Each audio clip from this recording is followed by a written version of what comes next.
These few clips I put together for you are me making a wormary over the last couple of days. This is a wormary I was talking about, how I'm gonna make it. I'm lucky enough to be able to get these. These are called expansion tanks out of where I've taken old boilers out, system boilers, where they have a little header tank in the loft, where combi boilers now don't need these. So I found these to be absolutely ideal, I think, for what I want. Now obviously this is not my idea, I've pinched it off YouTube myself. So I'm quite lucky with this. It's quite dirty inside, but again, I shall clean it. This particular one has got little ridges where this one, when I put it in, I'm going to put holes in this one. That one will sit in there and sit on the ridges. It'll also sit there, which will leave a gap at the bottom for whatever is produced in here by the worms will drip down into here. I shall put a hole in the bottom here with a tank connector on, with a pipe on, which I'll show you how I'm going to do, which again I've copied off YouTube, off somebody else's channel, but I think it's a good idea, because then I'll have plenty of feed for my tomato plants and my plants throughout the year. So this little bit I'm doing here now, this is going to mean my tray fits inside the bottom bin. And to allow the liquid to come through what the worms produce, I'm drilling quite a few holes in it, quite small holes, so that I don't lose my worms through it, because if I do them too big, the worms will escape through the hole and drown in the bottom. So nice small holes, I'll do it all the way over this, so that should do well. So that's the bottom of that bin. Holes in everywhere, so I can't put sheets of paper at the bottom of that to stop them falling through in that. But they're nice small holes, so they shouldn't fall through there, hopefully. It's also what I need to do on this is put a few holes around the top to let air into it, because I've got a lid for this. So what I'll do, I'll put a few holes around the top to allow air in.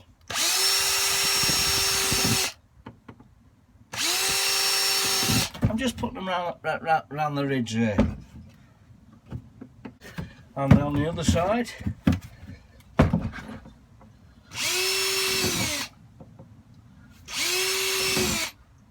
I would say about an inch and a quarter apart. It's only to let air into it. So that's either side. So as I say, the plan is the base one, this one on top, the air rolls round, and also I've got a lid for this which will sit nicely on there, and air will be able to seep in through there. I've got two holes there, I must probably fill them in, that one in as well to stop the worms getting out. I've got another one, so when that one becomes up, I can sit another one on top. So it's work in progress anyway. Okay, so that's my base for me wormery.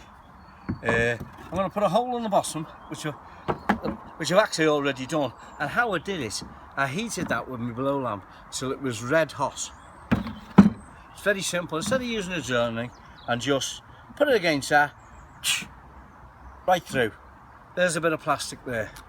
So now what I'm going to do, there's a tank connector. I'm going to put that into there, which will go through that perfect. Not on the outside and tightening up, but before I do that, I'm going to put a bit of silicone around there to seal it. Okay, so what I'm going to do, I'm going to put a bit of silicone around the base of that. That's the tank connector, and I'm going to put it in there with the hole which I made. So let's get some silicone on this, and it decides it wants to come out.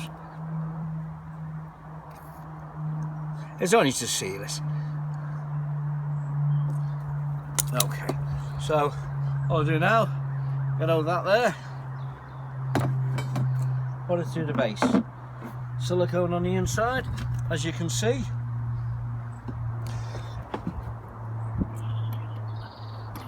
And a nut on the back here like that. And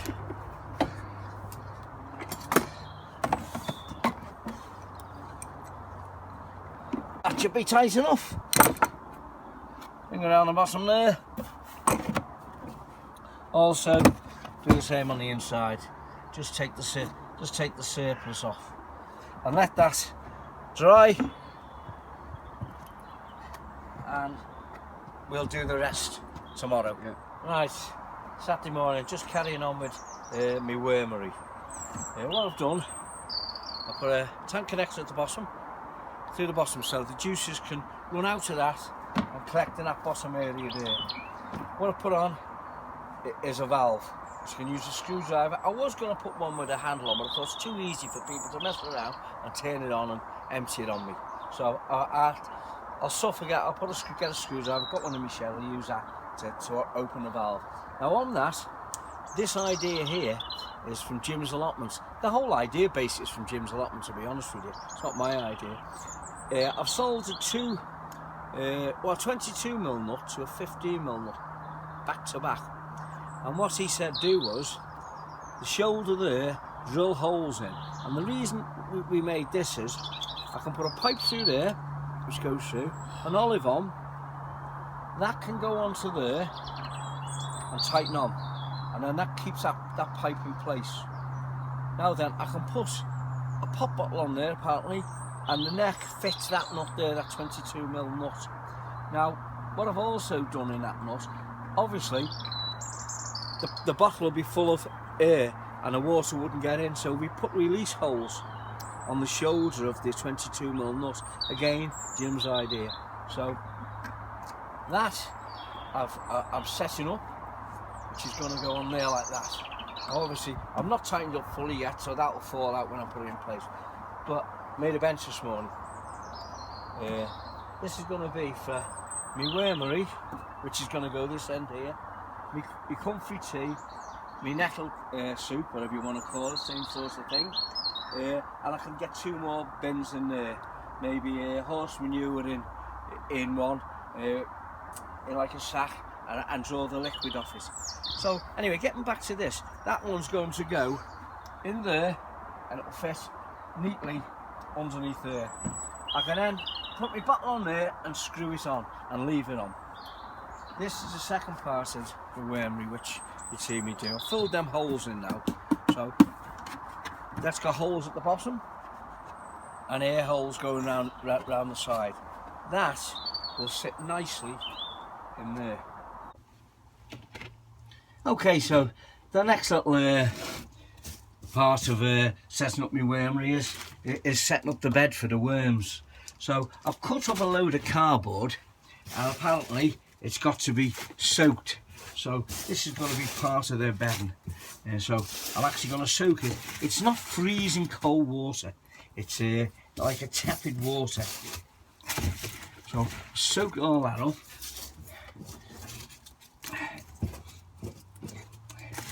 I'm also, once I've got this soaked, I'm going to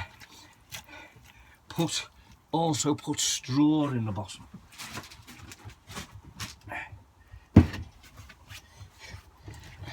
So, as you can see, it's full of holes for the worms, for the what they produce, to the liquid to worm tea to actually soak its way through. So what I've been told to do is soak them and then squeeze all the excess water out. So it really only needs to be damp.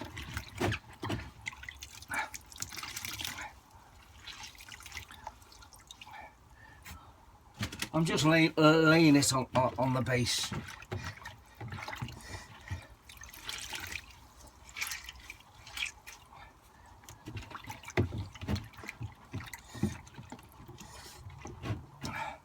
I went out this morning and I bought some worms from the pet shop, what you actually use for fishing. So I'm just going to give it a go. Whether that's going to be successful or not, I really can't honestly say. I've never done this before. If it doesn't work, I can always buy some on the internet. I'm just going to soak this.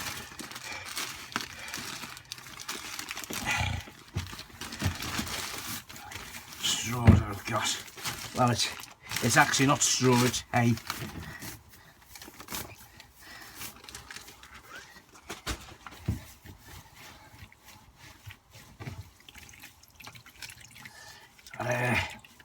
soaking. Mix it all in down the bottom. I think it needs a little bit more than that. I should have done, I prepared one earlier, shouldn't I? But still, never mind.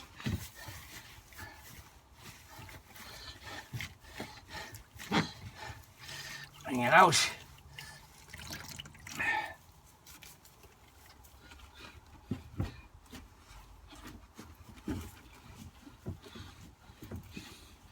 Just mixing it all together with the cardboard. Fraction more, I think, and that should do it.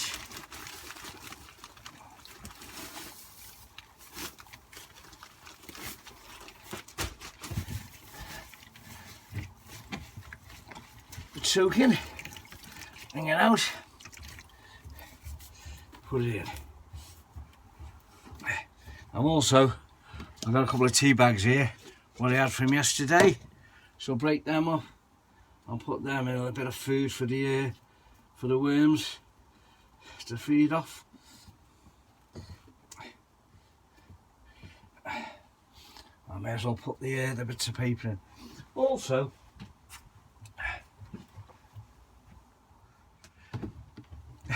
so as you can see, it's a nice little bedding for the worms. What I'm going to do now, I'm going to cover that with a layer of compost.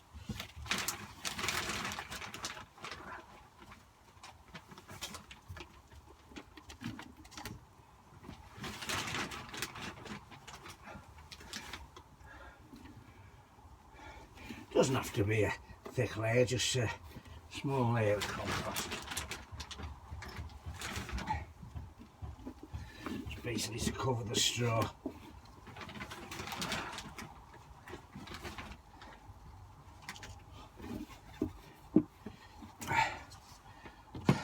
So as you can see, just a small layer of compost.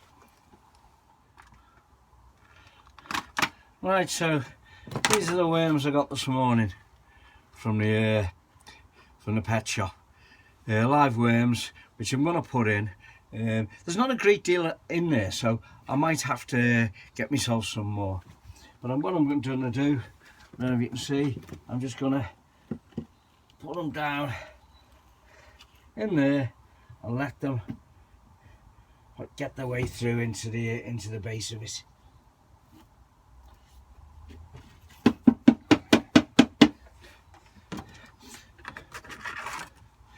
So that is now set up.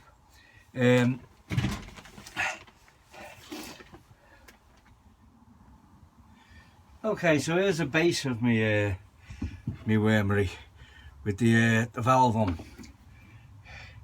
and all that does now, it sits in there like that. I have got a piece of carpet to keep the warmth in, so I'll just lay that on top, and I've also got myself a nice lid.